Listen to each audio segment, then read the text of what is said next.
नमस्कार, सुस्वागतम। मैं रमेश शर्मा। आप मुझे उड़ान पॉडकास्ट पर सुन रहे हैं। आज का संदेश मेरा उन सब बच्चों के लिए, उनके माता-पिता और अभिभावकों के लिए है। बच्चों, परीक्षा नहीं हुई तो आज नहीं तो कल होगी। ये कोरोना महामारी आज नहीं तो कल ज़रूर खत्म होगी। स्कूल, कॉलेज कभी नहीं खुलेंगे, ऐसा कभी नहीं होगा।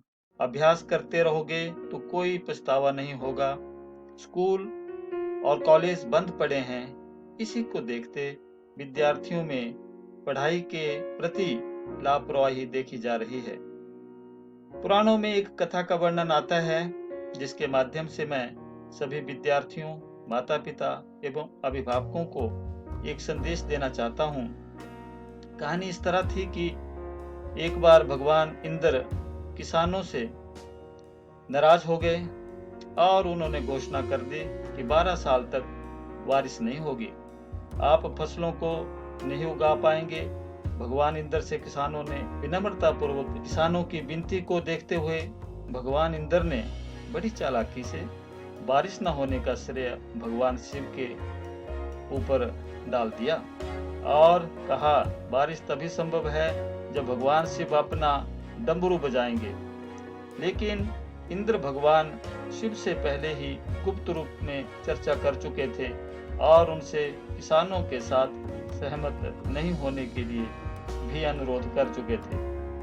जब किसान भगवान शिव के पास बारिश के लिए विनती करने के लिए गए तो उन्होंने भी कह दिया कि बारिश तभी होगी जब मैं 12 साल तक बाद अपना डमरू बजाऊंगा।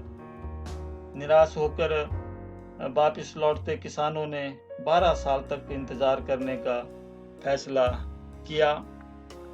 लेकिन उनमें से एक किसान वापिस लौटकर नियमित रूप से अपना काम कर रहा था, खेती कर रहा था, यहाँ तक कि बीज भी बो रहा था। अन्य किसानों ने यह देखकर उस किसान का मजाक उड़ाना चालू कर दिया। कुछ किसानों ने उससे पूछा कि आप अपना समय और ऊर्जा क्यों बर्बाद कर रहे हो, जबकि आप जानते हैं कि 12 साल तक बारिश नहीं होने वाली। उस किसान ने जवाब दिया कि मुझे पता है कि बारिश के बिना मेरी फसल नहीं आएगी भैया, लेकिन मैं यह सब केवल अभ्यास के रूप में कर रहा हूँ। 12 साल बाद मैं फसलों को उगाने और खेतों में काम करने की प्रक्रिया को ही भूल जाऊंगा। शरीर की काम करने की आदत छूट जाएगी और शरीर आलस का शिकार हो जाएगा। इसलिए मैं अभ्यास करता रहता हूँ कि जब 12 साल बाद बारिश होगी तो मुझे काम करने में मुश्किल नहीं होगी। जब इस किसान की बात पार्वती जी को पता चली तो उन्होंने भी चिंतित होकर शिव जी से कहा कि महाराज, आप भी 12 साल बाद डमरू बजाना भूल सकते हैं। ये सुनकर भगवान शिव भी चिंतित हो गए, इसलिए कहीं वो डमरू बजाना भूल तो नहीं गए, इसकी जांच करने की सोची और अपना डमरू उठाकर बजाने की कोशिश करने लगे। कोशिश करते हुए जैसे ही डमरू से आवाज आई, वैसे ही बारिश होने लगी और जो किसान नियमित रूप से अपना काम कर रहा था, उस किसान का खेत फसलों से हरा भरा हो गया। लेकिन बाकी सभी बारिश का इंतजार करते किसानों को पछतावा हुआ, क्योंकि उन्होंने अभ्यास करना भी छोड़ दिया था। इसी तरह 2 सप्ताह बाद, 2 महीने बाद या 2 साल बाद लॉकडाउन समाप्त हो जाएगा, कोरोना महामारी भी खत्म हो जाएगी। इसको घुरने या इस महामारी के खत्म होने तक का इंतजार करने से बेहतर है कि आप जिस कक्षा में हैं या जिस अगली कक्षा में आप जाने वाले हैं, उसका अध्ययन करें।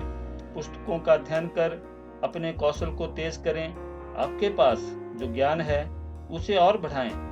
इस समय का उपयोग करें और यह सोचें कि आप और भी बेहतर कैसे कर सकते हैं, क्योंकि डमरू कभी भी बज सकता है। इसलिए अभ्यास करते रहें। अभ्यास ही आपका जो गुणवत्ता है उसका सार है। अभ्यास ही जो आपको किसी भी क्षेत्र में पूर्व और पूर्ण बनाता है।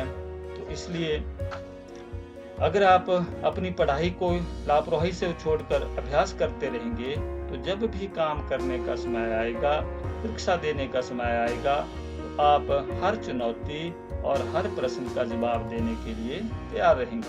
अपना ध्यान रखें और अपनों का ख्याल रखें, क्योंकि कोरोना अभी गया नहीं है। घर पर ही रहने की कोशिश करें ताकि आप भी और अन्य भी सुरक्षित रहें और नियमित रूप से अभ्यास करते रहें, क्योंकि डमरू कभी भी बज सकता है।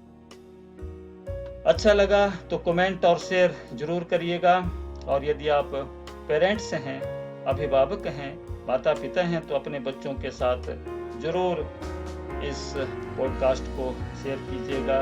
आपका प्रेम, स्नेह और आशीर्वाद मिलता रहे। आप मुझे उड़ान पॉडकास्ट पर सुनते रहिए। धन्यवाद।